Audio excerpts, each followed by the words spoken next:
राधे राधे। श्री सतगुरुदेव भगवान की जय।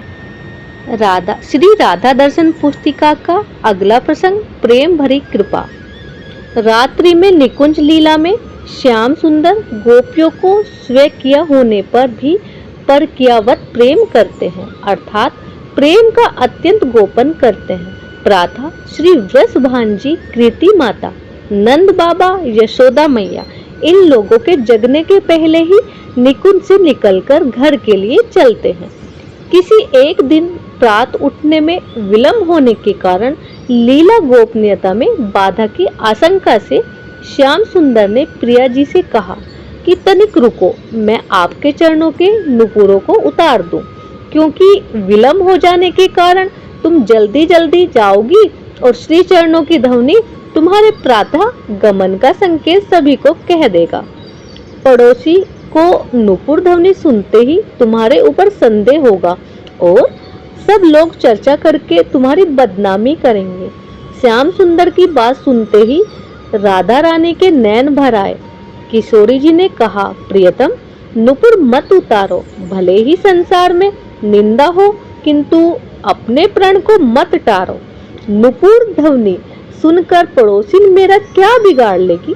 प्रभु, जिन स्नेही भक्तों ने नुपुरों का रूप प्राप्त किया है उनको चरणों से दूर अब मत कीजिए। प्रीतम नुपुर मति उतारो, भले करे जग चर्चा कोई, तुम निज प्रण मत टारो। नुपुर ध्वनि सुनि पाड़ पड़ोसिन, कहा करेगी हमारो। नारायण जिन चरण शरण है, तिन्हि न कीजो न्यारो। यह प्रसंग यहीं विराम होता है। अगला प्रसंग श्री राधा का दिव्य रूप। कृष्ण प्रेम रूपा राधा को अपने अंदर कोई विशेषता नहीं दिखाई पड़ती। सामान्यतः किसी भक्त की कृष्ण स्वयं बड़ाई करे तो वह अति प्रसन्न होकर अपने को श्रेष्ठ समझता हुआ आनंदित होता है, किंतु श्री राधा प्रेम की यह दिव्यता है कि जो जो श्री कृष्ण श्री राधा की प्रशंसा करते हैं, श्री राधा सकुचाती ही जाती है। बात केवल सकुचाने तक ही नहीं सीमित है। श्री जी रोने लगती हैं और कहती हैं, मेरे अंदर प्रेम का लेस भी नहीं है। मैं तो बाहर से जितनी ही गोरी हूँ, अंदर से उतनी ही काली हूँ। प्रियतम अपनी सरलतावश मुझे श्रेष्ठ समझते हैं। वास्तव में तो स्वार्थी हूँ मैं, सदा प्रियतम से लेती ही रहती हूँ। देने का भाव भी मेरे अंदर नहीं हो पाता है, तो मैं किस तरह सच्ची प्रेयसी हूँ। प्रेम की मूर्ति होकर भी राधा अपने को प्रेमहीन समझती है। रासेश्वरी श्री राधा भगवान के नित्य रास की नित्य स्वामिनी है। ये संपूर्ण भक्ति कामनाओं को पूर्ण करने वाली है। इनके बिना श्याम सुंदर रह ही नहीं सकते। श्री राधा जी की पूजा के लिए बिना कृष्ण की पूजा का अधिकार भी नहीं मिलता और श्री कृष्ण की कृपा भी नहीं मिल पाती। श्री राधा का ध्यान करने के लिए नेत्र बंद करके अपने हृदय मंदिर में इस प्रकार चिंतन करना चाहिए। दिव्य श्री वृंदावन में यमुना जी के निकट पुष्प आच्छादित कल्प वृक्ष के तले चमचमाते हुए मणिखंचित चबूतरे पर स्वर्णिम सिंहासन शोभायमान हो रहा है। यमुना जल में खिले हुए कमल पुष्पों की सुगंध फैल रही है। रस लंपट भ्रमर गुनगुनाते हुए उड़ रहे हैं। मयूर पक्षियों के झुंड यत्र तत्र चल रहे हैं।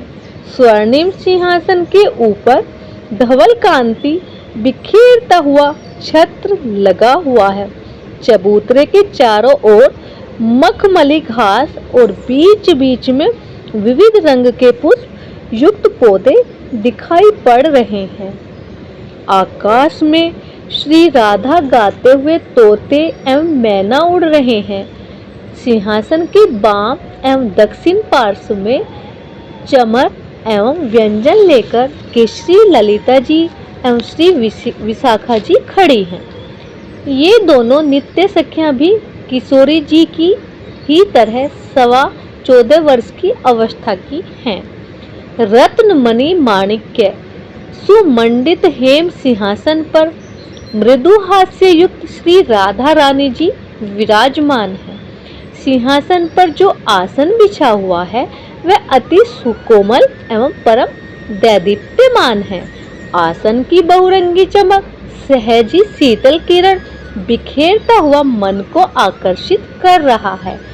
श्री जी के चरणों में लगे महावर का रंग मन को मोह रहा है। चरणों की कोमलता एवं स्निग्धता दृष्टि को हटने नहीं दे रही हैं।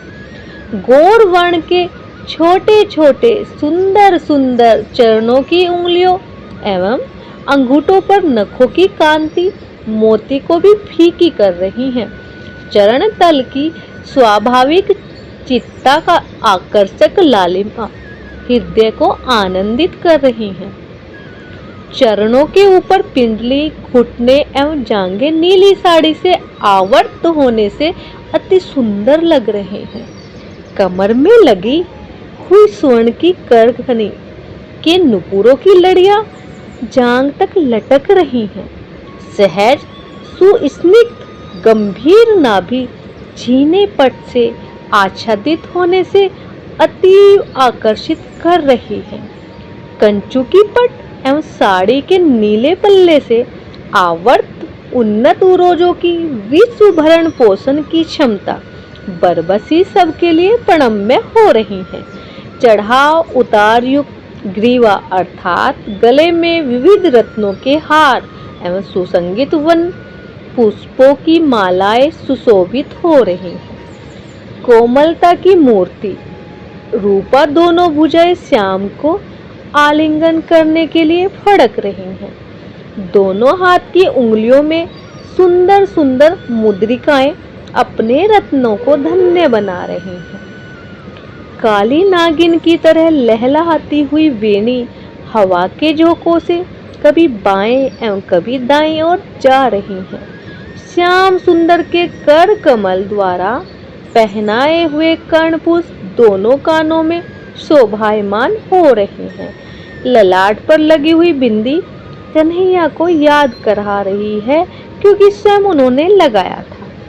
कमानदार अर्थात धनुष्कार भुएं अतीव आकर्षण की निधि हैं। बड़े बड़े सुंदर प्यार भरे नेत्र काजल के द्वारा अत्यंत ही आकर्षक हो रहे हैं। नेत्रों में जो भोलापन और जो श्याम से मिलने की जबरदस्त प्यास है वह अन्यत्र सर्वथा असंभव है। सहज झुकी हुई पलकें अपने अंदर के भाव का गोपन करने का प्रयास कर रही हैं। भरे हुए गोल कपोल श्याम सुंदर को आने को विवश कर रहे हैं। अतीव सुंदर उन्नत स्निग्ध नासिका गोपियों का भी मन मोह रही है। अधर पल्लवों की कांति स्मित हास्य एवं श्वेत परम आकर्षक दंत पंक्ति के द्वारा और ही विलक्षण हो रही है। श्री राधा जी के मुख चंद्र की शोभा को चिकनी ठुड्डी बढ़ाए चली जा रही हैं। बोलती हैं तो लगता है कि अमृत झड़ रहा है। ऐसी सौंदर्य सुधा सिंधु श्री किशोरी जी के चरणों के निकट बैठकर कभी दर्शन एवं कभी पुष्प गुंथन आदि करते हुए श्यामामृत का पान करते रहना चाहिए। श्री राधा बिना श्री कृष्ण अपने को शक्ति शून्य कृष्ण अर्थात निरा कृष्ण बताते हैं और राधा जी के साथ होते ही अपने को श्री कृष्ण बताते हैं। श्री राधा स्वप्न में भी कभी प्रियतम का कोई दोष नहीं देखती। यदि कभी कोई सखी किशोरी जी से कहे कि श्याम सुंदर कितने निष्ठुर हैं, जो तो तुम्हें इतना तड़पाते हैं, तो किशोरी जी तुरंत बोल पड़ती है, सखी तुम चाहे जो भी कहो किंतु प्रियतम को निष्ठुर मत कहो। मेरे ही प्रेम में कोई अभी कमी आती होगी तभी प्रियतम को मेरी याद नहीं आती होगी। यह प्रसंग यहीं विराम होता है। राधे राधे।